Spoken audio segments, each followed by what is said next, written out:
took that as... That's weird. Yeah, the more gray matter loss the bipolar patients had, the less the better verbal their IQ IQ. reduced. Yeah, I don't know. It was... Let me see if I can, I'll just look at that and see if I can determine if it was just, they wrote it incorrectly or something. But anyway, go on. I'll check it out. Does anybody have a guess as to what they're trying to say?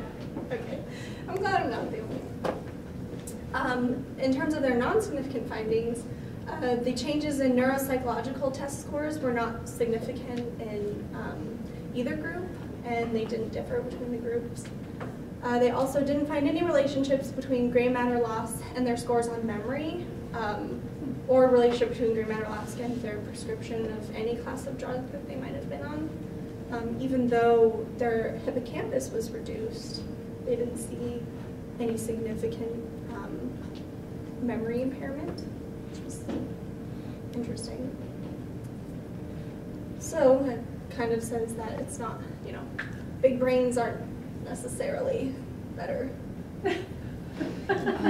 I don't know. I kind of want mine. Unless you have a big head, then good for you. Okay. So for the hippocampal deficit results, they found new evidence that, this study has shown new evidence that patients with bipolar disorder do lose gray matter in their hippocampus and their fusiform gyrus and their cerebellum at a greater rate than age and sex-matched control subjects. They also found that progressive reductions in hippocampal and fusiform gray matter separated the groups and were associated with a progressive deterioration in general intellectual function.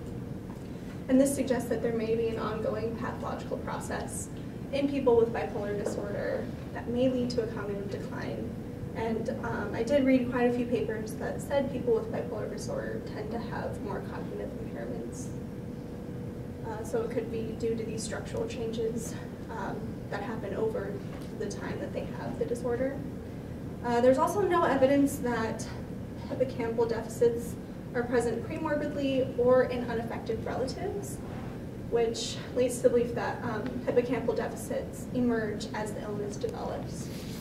So it may be a marker of accelerated aging or just an ongoing pathological process. But it also goes to show that it may not be a cause of the disorder rather than a consequence.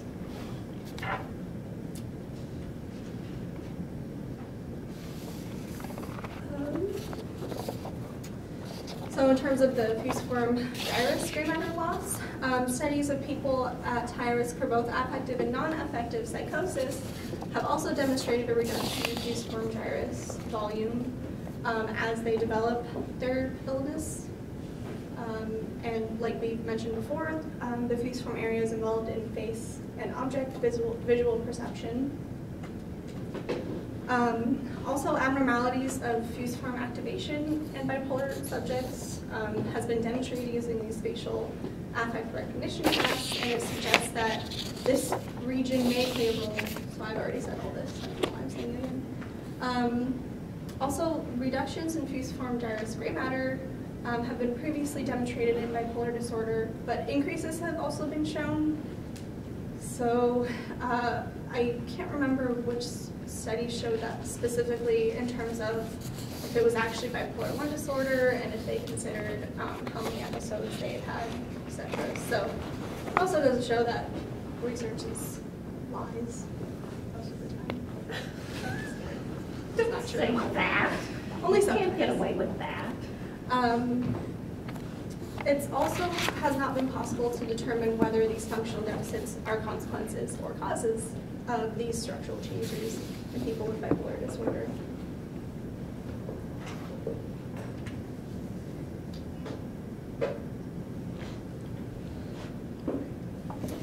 Also, the increased cerebellar gray matter loss in bipolar disorders has been related to earlier work demonstrating this cerebellar volume reduction in people with bipolar disorder.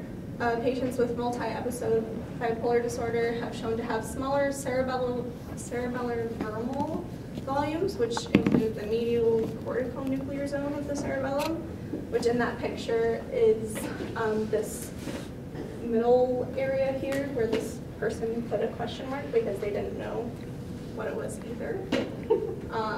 Tuber. Doesn't sound good. And although no white matter changes were found in the study, cerebellar gray matter clusters overlap with white matter. So I think it's, I have it written down. So cerebellar gray matter loss.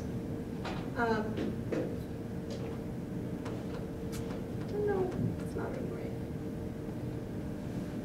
Basically, I read a study that said that gray matter loss accompanied white matter increase in bipolar patients.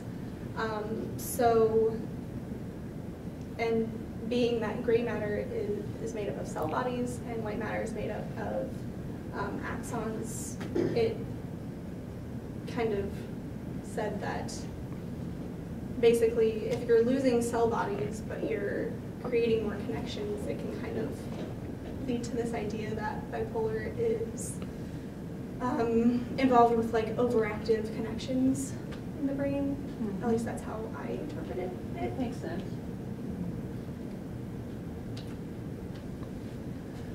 So they're basically saying that they didn't find white matter changes using this methodology.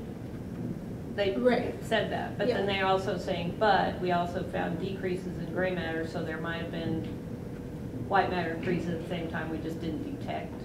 Yeah, well that actually was from other right, studies, but are you basically proposing that might be what happened here? Yeah. Okay. Along with other studies, these results didn't show progressive change in the amygdala volume over time. But other cross-sectional studies have shown that the amygdala increases in adults and decreases in children. So this suggests the possible relationship between increased amygdala volumes as one increases in age or as the duration lasts. A current longitudinal study that I found suggests that amygdala changes do not occur in those with the established illness because I think it was a period of 6 or 8 years at a baseline, and then however many years later they didn't find amygdala changes. So again, some people have changes in that particular structure and some don't. Additionally, in the population for this study, the prescription of lithium, antidepressant, anticonvulsant, or antipsychotic medications were not associated with this gray matter loss over the 4-year period for people with bipolar disorder. So the lack of these medication effects suggests that the change in the brain structures over time can't be explained simply in terms of how they were being treated at the time that they entered the study. So basically, they're saying that these kind of established medications that help reduce symptoms for people with bipolar aren't necessarily changing brain structures.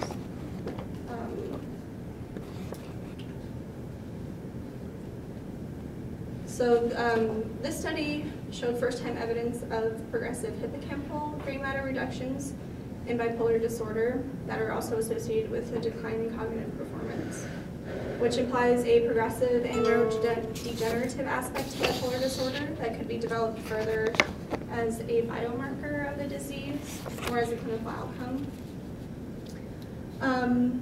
Future research should look at brain plasticity and neurodegeneration as mediators of this relationship.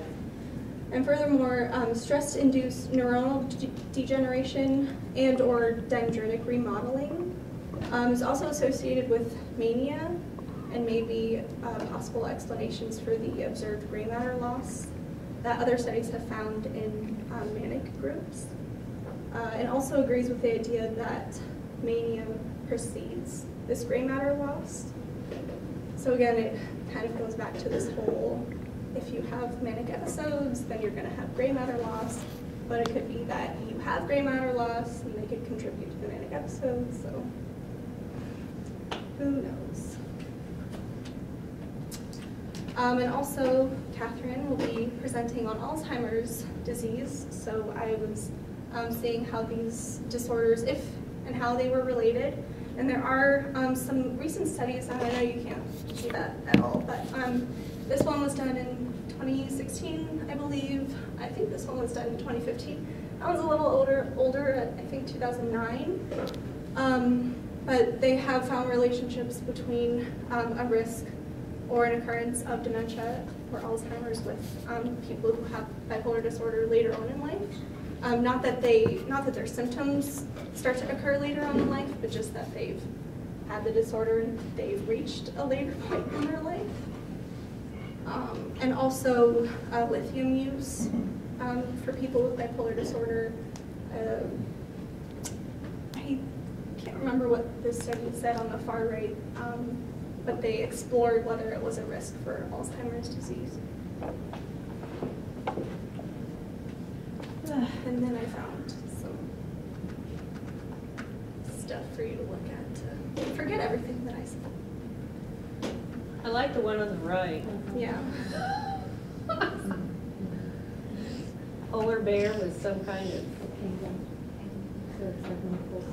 I think it's a polar bear. He has bipolar disorder. Right, but I think he's wearing a Oh, penguin he's dressed costume. as a penguin. Oh, I get it. I like the beak. That's extra good. I might go as a polar bear dressed as a penguin to my next Halloween party. I think that would be a very creative. So what's the deal on the left? I don't know who that is. Who are those guys? They're some kind of... It's a popular little comic. Yeah, I know. That's why Yeah. I just don't know who that. What's the name of it? Cyanide and Happiness. Okay. Which one is which? I don't know. Actually. So are they basically, the ring is supposed to be flashing or something? Yeah, Okay. I think so. So, I took Sherry off because she's not here, and it looks like, I think Jeff came in here, did he? So guess what, Greg? You're the only person here.